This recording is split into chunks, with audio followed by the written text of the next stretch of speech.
po sa lahat. At unang-una po, nagpapasalamat po ako sa Panginoon kasi tingnan nyo naman po, ngayon pong hapon na andito talaga ako. Malahot nakatakas ako. Ayun, bukod po doon, nagpapasalamat po ako dahil napapalibutan po ako ng ganitong mga tao. Yung alam niyo pong yung mga tao na talagang church. Ngiti nga po kayong lahat. Yan, ganyan po yung pakiramdam. Yung kahit po, wala po ako sa bahay, pero pag nakikita po yung nangiti, ramdam ko po, nandun pa rin talaga ako. Yan. Yan. Tapos, ganito po kasi yung... Una po, gusto po magpasalamat doon sa taong nag-invite sa akin dito sa church. Si Colin po. Hi, Colin. Yan, kalma lang po. Kasi po kung hindi dahil sa kanya, hindi ko po alam kung nasan po siguro ako ngayon. Kasi dati po talaga, kada linggo, tambay lang po ako sa amin. Siguro po kakain, tutulog, papahinga, tapos paulit-ulit lang po. Kung isipin po kasi, parang kung ganun lang yung standards mo sa buhay, ano po yung mararating mo?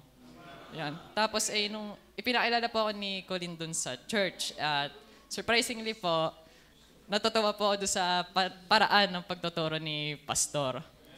Hi, Pastor. Iba po kasi talaga yung yung turo ni Pastor, yung alam niyo po yung yung pag tinuturuan kayo na doon talaga yung puso. Yung mga ganun po, yung may bigat po yung salita pero kahit po mabigat, na doon po yung katotohanan. Na halimbawa po, tayo makasalanan, kailangan nating tanggapin yon.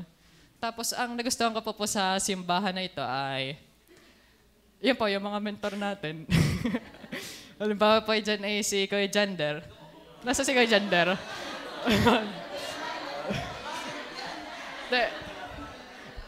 Yan po ay pagka naging mentor ko, ay parang sasaya ho talaga ang aking buhay diyan. Yan ho ay parang kaunting pa lang, ay napakasayang tao. Yeah. Sana po kay Jander ay mag-grow pa kayo. Tapos bawas-bawas sa chicks.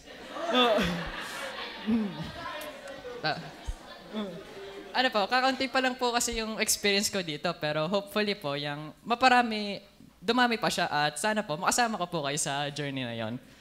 Ngayon po, dun po sa baptism class, parang malapit-lapit na po, pwede na akong baptisan.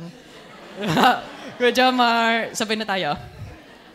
Ngayon po, siguro po pinagpe-pray ko na lang po na yung mas maano pa po ni God na maka-attend po sa church na to. Kasi po, di ba may iba pong schedule. Halimbawa po isa Lunes, may outreach po sa Siko. Ang problema lang po ay hindi talaga ako makatakas.